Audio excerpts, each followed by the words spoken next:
دنیا جس کی طرف آج متوجہ ہے وہ ترکی اور سیریا وغیرہ کے ملک شام کے زلزلے بہت بڑی تباہیاں لا چکے ہیں۔ وہ زلزلے جو اعداد و شمار پیش کیے جاتے ہیں گورنمنٹ کی طرف سے وہ ایک محدود انداز میں ہوتا ہے، اور نہ جانے اس ملبے کے اندر ابھی کتنی لاشیں دبی ہوں گی، کتنے لوگ زخمی ہو کر اپنی زندگیوں سے ہاتھ دھو چکے ہوں گے۔ کوئی سوچتا بھی نہیں، کسی کو معلوم بھی نہیں ہوتا کہ کب زمین پھٹ جاتی ہے اور کب بڑی بڑی عمارتیں زمین میں نیچے آ جاتی ہیں۔ یہ کیوں آتے ہیں زلزلے؟ اسی پر میں تھوڑی سی بات آپ کے سامنے رکھتا ہوں۔ وہی آیت میں نے آپ کے سامنے پڑھی 21ویں پارے کی۔ اللہ فرماتا ہے زمین میں فساد ظاہر ہو جائے گا۔ کب؟ بما کسبت اید الناس، لوگوں کے ہاتھوں کی کمائی کی وجہ سے۔ اور کیوں زلزلے دیتا ہے رب تعالیٰ؟ لیذیقہم بعض الذی عملوا، اللہ فرماتا تاکہ وہ جو کچھ کر چکے ان کو کچھ چکھا دوں۔ اللہ تعالیٰ فرماتا لیذیقہم، تاکہ ان کو چکھایا جائے جو کچھ بھی وہ کر رہے تھے۔ محدثین بھی اسی بات پر اتفاق کرتے ہیں۔ میرے آقا صلی اللہ تعالیٰ علیہ وسلم نے بھی ارشاد فرمایا زمین میں زلزلوں کا آنا، طوفان کا آنا، سیلاب کا آنا، یہ اللہ کے عذاب کی نشانیاں ہیں۔ اللہ تبارک و تعالیٰ کے بڑے عذابات میں سے ایک آیت تو آپ مشہور سنتے ہوں گے، اذا زلزلت الارض زلزالہا، پوری سورہ ہے زلزال۔ زلزلہ کس کو کہتے ہیں؟ جھٹکے۔ آپ کی نظر میں تو صرف ارتھ کوئک ہے، اور سائنٹیفک اعتبار سے اس کو کہا جاتا ہے زمین کی نیچے کی تہیں جو ہیں، پرت، پلیٹس، جب یہ آپس میں ہل جاتی ہیں تو زمین پھٹ جاتی ہے۔ اندر لاوا ہوتا ہے زمین کے اندر، وہ ابل رہا ہوتا ہے، اور یہ پلیٹ جو ہے ڈس بیلنس ہوتی ہیں تو زمین کے اندر دراڑ آ جاتی ہے۔ سائنٹیفک اعتبار سے ان کی تحقیقات ہیں۔ ہزار سائنس جو ہے ترقی کر چکا ہو، لیکن یہ بھوکمپ، ارتھ کوئک، ان سب کے آنے سے پہلے وہ کبھی خبر نہیں دے پاتے۔ ہو جانے کے بعد وہ بتاتے ہیں کہ کتنے مقدار کا زلزلہ تھا، کتنا تیز جھٹکا تھا، اس کو ناپ کر کے تو بتا دیا جاتا ہے، لیکن جو ہلاکتیں ہیں اس کو بچا نہیں پاتے، نہ ہی سونامی کو، نہ ہی زلزلوں کو۔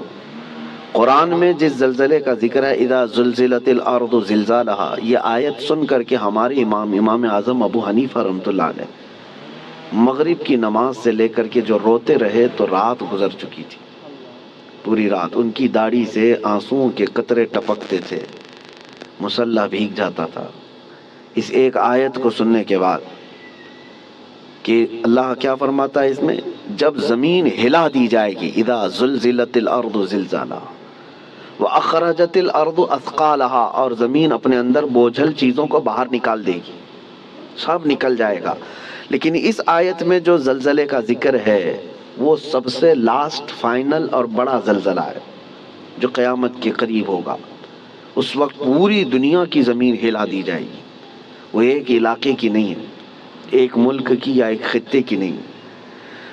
اس سے پہلے مفسرین فرماتے ہیں کہ قیامت آنے سے پہلے بہت زلزلے آئیں گے۔ اب حدیث رسول میں آپ کو سناتا ہوں، امام بخاری رضی اللہ تعالیٰ عنہ نے اس حدیث کو اپنی بخاری شریف میں نقل فرمایا۔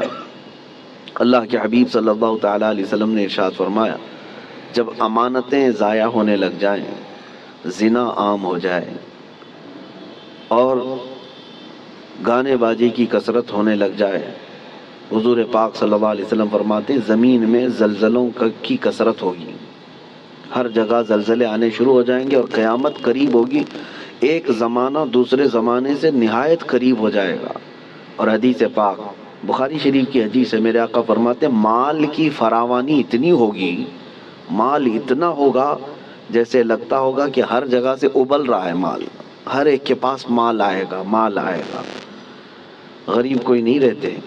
آج کے حالات میں بھی دیکھیں آپ، غربت و افلاس بہت کم ہو چکی ہے۔ آج کے زمانے کا غریب وہ ہے جو پچھلے زمانے کا امیر تھا۔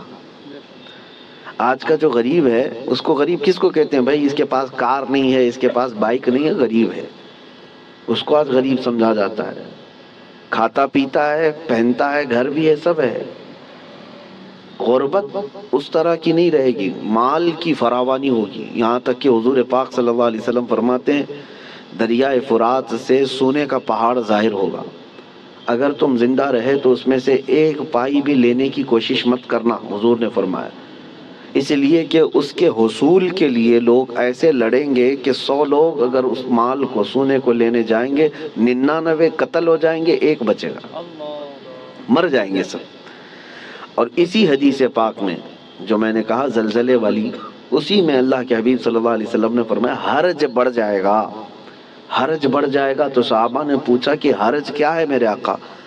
حضور پاک صلی اللہ علیہ وسلم فرماتے ہیں ایک دوسرے کا قتل کثرت سے ہوگا۔ تو اس زمانے میں ہم آ چکے میرے عزیزو، زمینیں جب ہلا دی جاتی ہیں پڑوس کی، خوف سے ہمارا دل ہل جانا چاہیے۔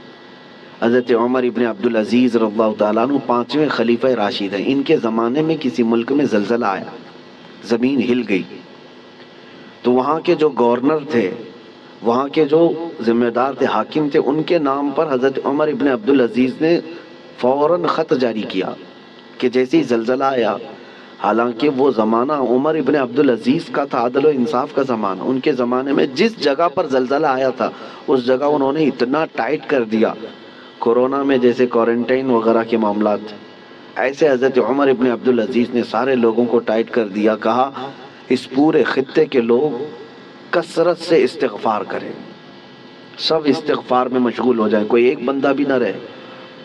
اور پھر وہاں کے حاکموں کو اور وہاں کے جو گورنر تھے ان کو خط لکھا کہ جتنا تمہارے پاس ہے سب کا سب صدقہ کر دو، خیرات کر دو، الصدقۃ تطفئ البلایا، میرے آقا صلی اللہ علیہ وسلم نے فرمایا صدقہ بلاؤں کو ٹال لیتا ہے، تمہارے پاس جو ہے وہ صدقہ کر دو، اس لیے کہ اللہ کا غضب تمہارے ہاں آیا ہے، اللہ کا عذاب تمہارے شہر میں آیا ہے، زلزلہ آیا ہے۔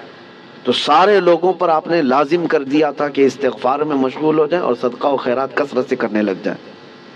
عزیزان گرامی وقار، اور ابھی 3 اور بڑے زلزلے آنے والے ہیں جس کی بشارت میرے آقا صلی اللہ علیہ وسلم نے فرمایا، عرب کی سرزمین پر آئے گا، مشرق میں اور مغرب میں، یعنی ایک ایسٹ میں، ایک ویسٹ میں، اور ایک عرب کی سرزمین۔ ایک قیامت سے پہلے 3 بہت بڑے زلزلے آنے والے ہیں جس میں لاکھوں لوگ دھنس جائیں گے، زمین اتنی تیز پھٹے گی کہ ہزاروں کی نہیں لاکھوں کی تعداد اس میں زمین میں چلی جائے گی۔